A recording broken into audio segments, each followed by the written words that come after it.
Assalamualaikum warahmatullahi wabarakatuh. Bismillahirrahmanirrahim.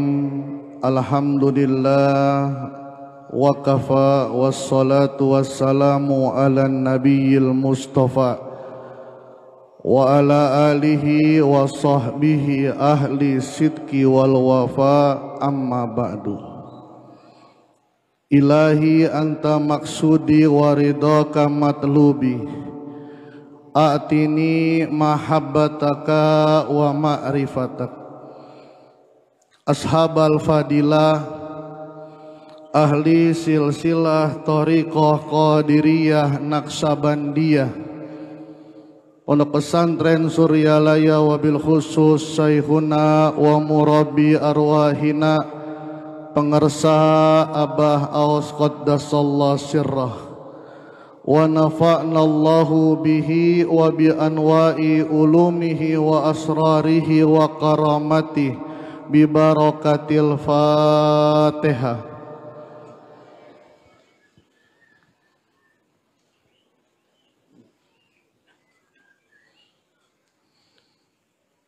Al-Mukarram pembantu khusus dan wakil talqin Syekh Mursyid Bapak Dr. Kiai Haji Budi Rahman Hakim Al-Khalis beserta seluruh para wakil talqin Syekh Mursyid, ikhwan akhwat yang dirahmati oleh Allah Subhanahu wa taala. Dalam Al-Qur'an Allah mencontohkan tentang safaul qalbi, hati yang bersih.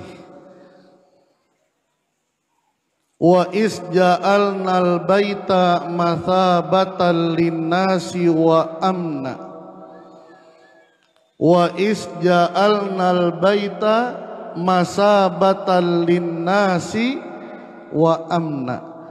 Ketika kami menjadikan al-bait, Baitullah, Ka'bah musarrafah, masabatan linnas, tempat orang-orang berkumpul. Syekh Nawawi Al-Jawi dalam tafsir Marahil Labid menafsirkan, tidak ada orang yang datang berkunjung melakukan tawaf di Ka'bah kecuali akan rindu untuk kembali melihat Ka'bah. Mudah-mudahan kita dibisakan untuk melaksanakan umroh. Habis ini daftar Amasaz, daftar aja udah, yang penting ada niat. Min kulli fajjin amik, datang dari berbagai penjuru, tujuannya adalah melihat Ka'bah.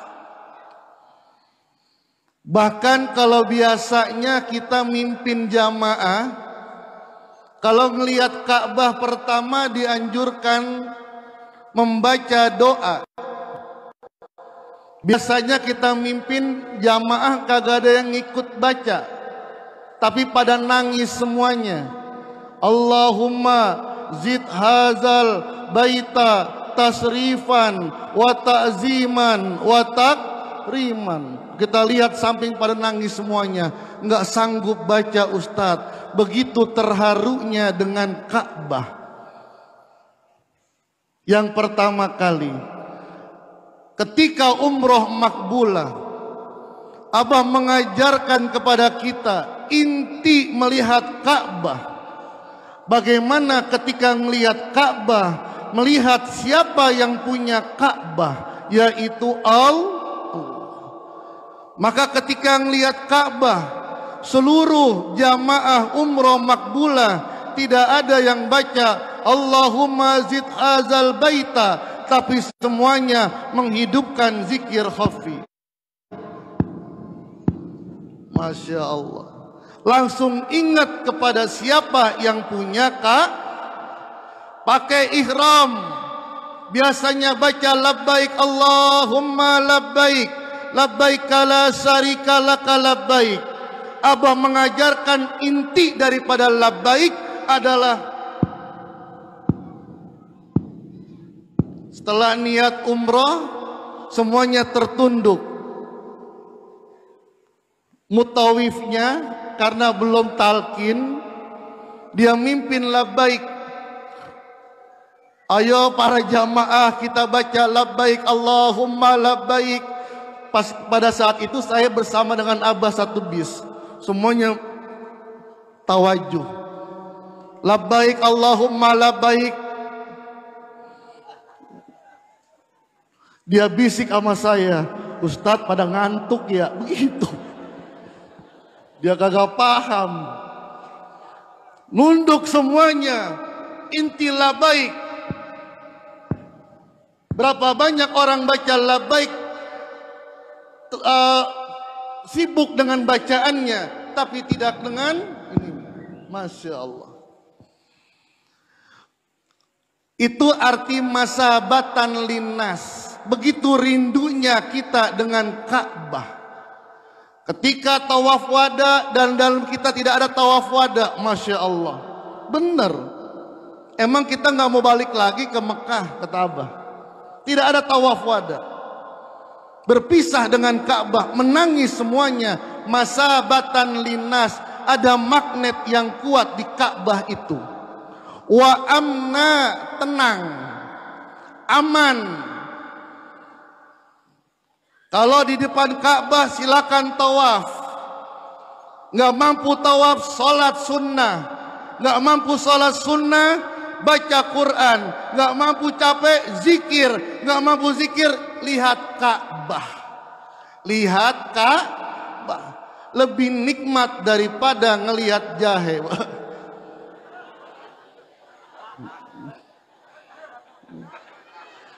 Kalau kata Kiai Lukman harus dibawa, ya nggak boleh nggak dibawa. Pertanyaannya, apa yang menarik dari Ka'bah itu? Apa yang membuat orang rindu dengan Ka'bah? Apa orang yang nyaman, yang membuat nyaman dengan Ka'bah? Bukan bentuknya, bukan batunya, bukan udaranya, tapi ternyata Al-Imam Al-Qusairi dalam kitab Lataiful Isarah fi Tafsirul Isari, dia mengatakan rahasianya di samping bait ada kata Allah.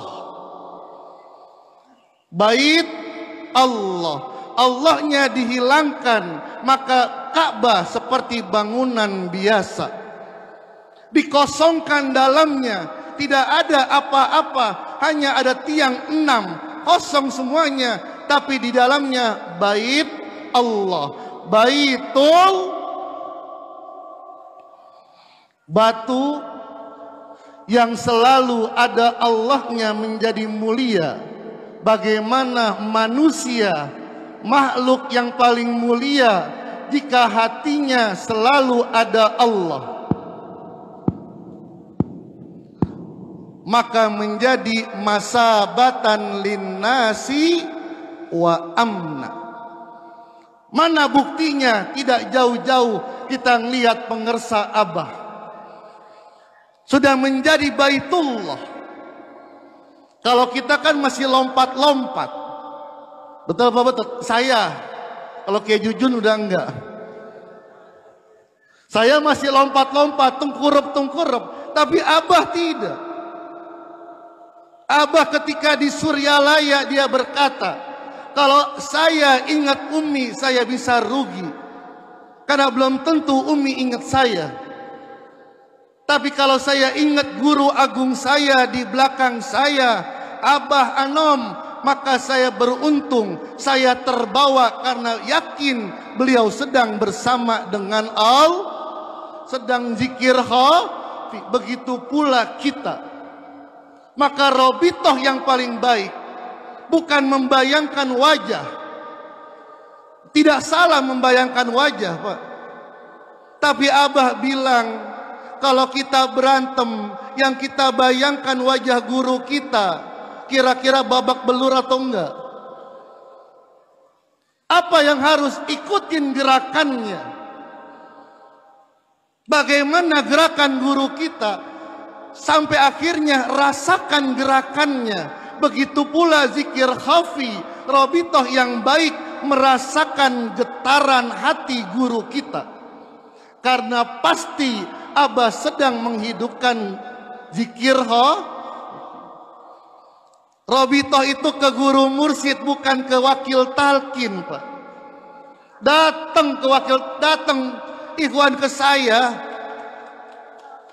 Iya, datang ke saya karena dekat. Kiai, saya Rabithah ke Kiai dulu ya. Saya bilang coba aja, paling mentok-mentoknya jahe. Saya bilang begitu. Mentok-mentoknya jahe. Iya, karena hati saya masih ada jahenya. Salah. Jadi bagaimana ke guru mursyid? Tapi susah, emang susah, tapi harus dipelajarin dan harus dicoba. Nggak boleh kemana-mana dulu. Kenapa? Pasti Abah bersama dengan Allah. Abah hatinya sudah baitullah, Pak. Sudah tidak ada siapa-siapa dan apa-apa. Dalam syirnya Abah sudah tidak ada siapa-siapa. Al-Imam Al-Ghazali yang tadi dikutip, wafat 505 Hijriah. Beliau dalam prosesnya 30 tahun. Akhirnya beliau mendapatkan skeptis, kebimbangan. Akhirnya beliau melepaskan semuanya, pergi ke Sam, melepaskan semuanya, tinggal di menara Masjid Jami Al-Umawi. Disitulah beliau baru merasakan ternyata ilmu yang memberikan kemanfaatan yang luar biasa adalah ilmu tasawuf, soft, membersihkan hati dari segala apa-apa. Maka beliau menulis akhir kitabnya Munqizu Minad Dolal. Sebelum itu kitab Ihya Ulumuddin. Dalam kitab Ihya Ulumuddin pembahasan toharoh beliau membagi 4, Pak. Ada toharatul ajsam, membersihkan badan kita dari najis dan dari hadas kecil dan hadas besar. Hadas kecil itu mohon maaf BAB, BAK. Kalau hadas besar iltiqaul khitana, ini bertemunya dua khitanan, khitan ibu, khitan bapak ketemu, maka wajib mandi. Itu namanya hadas besar. Kalau baru setengah helmnya, ini fikih, belum ketemu khitan dua khitannya, orang thariqah harus ngerti fikih juga. Iya kan? Harus ngerti fikih. Kiai Nur baru setengah helmnya ditelepon sama Kiai Lukman, Kiai Nur harus ke sirna rasa, cabut lagi, nggak perlu mandi, cukup wudu.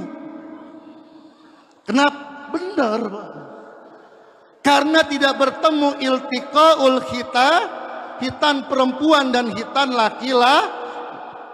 Ini yang pertama. Tapi jangan berhenti sampai di situ, kata Imam Ghazali. Toharatul a'dha, membersihkan anggota tubuh kita dari perbuatan maksiat. Mata jaga, tangan jaga, kaki jaga. Jangan berhenti sampai di situ. Toharatul qalbi, membersihkan hati kita yang tadi dijelaskan oleh guru kita Kiai Dadang, sofaul qalbi. Jangan berhenti sampai di situ. Toharatus sirri, membersihkan sir kita. Biarin yang lainnya ada di fuad, silakan. Anak ada di fuad, mobil ada di sodr, rumah ada di lub, bini yang cerewet paling atas kolbun, nggak apa-apa. Emang cinta semuanya. Rasul cinta kepada anak, Rasul cinta kepada istri. Tapi jangan diletakkan, dimasukkan ke dalam sir. Kenapa? Wa fi sirri anak. Guru agung kita tidak ada dalam sirnya kecuali Allah. Maka Allah sudah menjadikan masabatan linnasi wa amna. Dari mana-mana datang ke Abah, pulang ke rumahnya rindu sama Abah. Betul apa betul? Sama saya rindu nggak? Kagak. Kagak. Karena saya belum menjadi masabatan linasi wa amma. Tapi saya ikut Abah. Ikut Abah. Walaupun belum semuanya.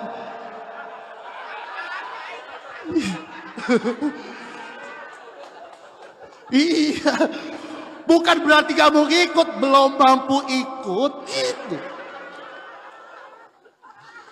Ketika Abah memaklumatkan tentang udut, langsung ke Jujun, udah Kiai berhenti rokok. Apa maksudnya? Sama Abang nggak boleh ngerokok, ya Allah. Berhenti Pak. Tapi monyong mulut. Saya telepon Kiai Hasan, Pati, Kiai gimana? Ya Ustaz Kiai, kita berusaha. Sorenya saya telepon lagi, Kiai gimana? Ya udah mengharap kejembaran Abah.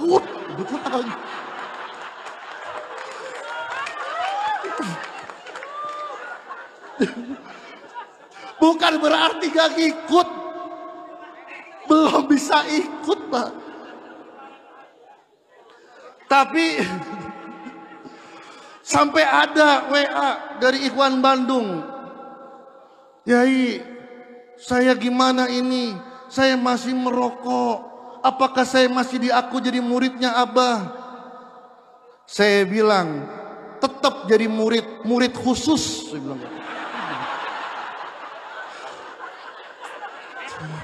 kok murid khusus? Murid khusus merokok. Itu. Saya bilang, Abah itu merangkul. Saya Abdul Qadir bilang, saya Junaid Al-Baghdadi bilang, saya Ma'ruf Al-Karhi bilang, Abah Sepuh, Abah Anom, Abah Aos, kalau ada muridku yang ada di barat terbuka auratnya,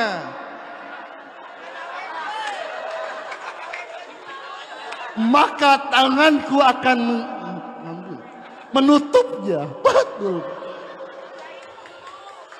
Bahkan benar, itu karakter mursyid. Lihat kisahnya Nabi Khidir. Wa amma safinatu fakana limasakin ya'maluna fil bahri fa aradtu an aibaha wa kana wara'ahu malik yahuzu kulla safinatin gosba. Nanti baca 38 kisah Al-Quran. Udah beli belum bukunya? Beli. Ikhwan dukung Wakil Talqin nulis buku. Gimana dukungnya? Beli. Jangan lihat doang. Wah ini karyanya kayak Sahid nih. Beli walaupun nggak dibaca. Kayak Dr. Sudul Anwar. Beli. Taruh di rumah. Jimat jadi. Dukung. Kalau lakukan semangat mereka. Nanti yang lain pada nulis semua nih. Ini Bikharul Ulum. Lautan ilmu semuanya ini. Biar dituangkan dalam tulisan. Abis ini beli. Ya. Jangan beli makanan doang. Beli buku situ depan. 38 kisah Al-Quran dalam bingkai tasawuf. Eta itu. Lihat. Kata Najmuddin Al-Kubra, Nabi Khidir kenapa dia membolongin perahu? Karena nolongin orang-orang miskin yang punya perahu. Itulah hamba-hamba Allah pilihan. Mursyid, guru spiritual, dia akan menolong muridnya dengan cara yang terkadang tidak terpikir oleh kita. Mau contoh, di Malaysia ini sejarah bukan membuka aib. Ini sejarah ini. Di Malaysia Wakil Talqin Abah Anom terbuka auratnya. Kenapa Ustadz tidak bisa meyakinkan ulama Malaysia tentang zikir la ilaha dengan dalil tetap tidak yakin? Abah Anom dari Suryalaya, yamuddu yadaihi liyastura auratahum menjulurkan tangannya menutup aurat mereka dengan mengutus guru agung kita Abah. Ditulis sama Abah Afdolul Zikri falam annahu. Terus nggak berapa lama, nggak pakai panjang-panjang, silakan tuan-tuan menambahkan tulisan ini kalau berani dengan Muhammad Rasulullah. Tidak ada. Akhirnya mereka talkin semuanya. Besok paginya terbuka auratnya lagi, Pak. Terbuka auratnya. Orang-orang yang tadi malamnya berdebat tentang la ilaha illallah, jam 7 masih tidur. Jam 7 masih Abah anom yamuddu yadaihi liyastura auratahum, menjulurkan tangannya menutup mereka melalui guru agung kita Abah. Itu karakter guru agung, Pak. Yang begitu aja ditutup, apalagi yang masih belum bisa ninggalin.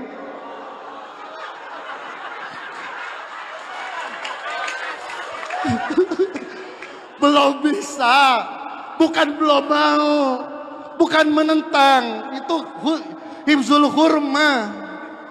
Dan ternyata tadi Kiai Dadang membacakan hikam Athaillah, diantaranya maksiatun aurosat zullan waftikaron. Tadi Kiai Dadang baca, Pak. Maksiat, kejelekan yang membuat dirinya merasa hina, merasa butuh guru. Khairun min ta'atin aurasat izzan wastikbaron, lebih baik daripada ketaatan yang membuat dia berbangga. Itu kayak dadah gitu. Ini kayak dadah, wah bantuin saya ini. Ketika saya berbicara dengan orang-orang yang belum meninggalkan, ente masih udut. Iya, tapi sebelum udut saya minta maaf dulu sama Abah. Begitu. Abah minta maaf. Abah merasa dirinya hina. Ada lagi, Pak, ente masih udut. Aneh kayak kiai aja dah, di gerbong paling terakhir, yang penting ikut gitu. Saya bilang tenang aja, murid Abah bermacam-macam, tapi Abah tidak akan meninggalkan pintu neraka sebelum murid-muridnya semuanya masuk ke dalam sorga. Benar, Pak. Seluruh ahli silsilah berbicara seperti itu. Jadi walaupun kita di gerbang belakang, tetap nyampe gitu. Ada juga, mohon maaf, di kalangan akhwat ini, dia datang ke Abah, Abah saya pengen zikir, tapi saya belum menutup aurat, karena masih cantik. Saya belum bisa menutup aurat, kira-kira dipecat nggak sama Abah?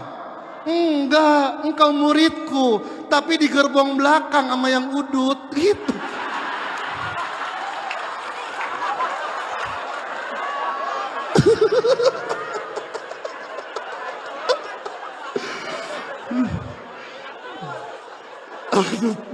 Hidup udut. Sofiyul qalbi. Jadi ya, kalau Imam Ghazali itu dalam kitab Ihya Ulumuddin marah, Pak. Kalau kita baca tulisannya, ini nadanya marah. Marah dengan apa? Orang yang hanya sibuk dengan zohirnya saja. Maka dikatakan banyak ulama-ulama, orang-orang soleh pergi ke masjid nggak pakai sendal, langsung sholat, nggak terlalu hati-hati dengan toharoh badan. Yang penting toharoh qalb, yang penting sofaul qalb. Begitu pula dalam mentaati perintah Abah. Penting, emang penting. Mereka di gerbang pertama sudah, tapi mudah-mudahan tadi kata Kiai Daniel, Masya Allah, terima kasih Kiai Daniel, mudah-mudahan dibisakan gitu. Yang belum bisa artinya belum dibisakan gitu. Tidak ada murid yang gagal. Murid yang gagal adalah murid yang selingkuh dengan mursyid yang lain. Murid yang gagal adalah yang menjadikan wakil talqin sebagai mursyidnya di atas daripada mursyidnya. Itu murid yang gagal. Kalau belum bisa ngikutin, belum murid yang gagal. Gerbong belakang. Mudah-mudahan ada manfaatnya. Terima kasih. Assalamualaikum warahmatullahi wabarakatuh.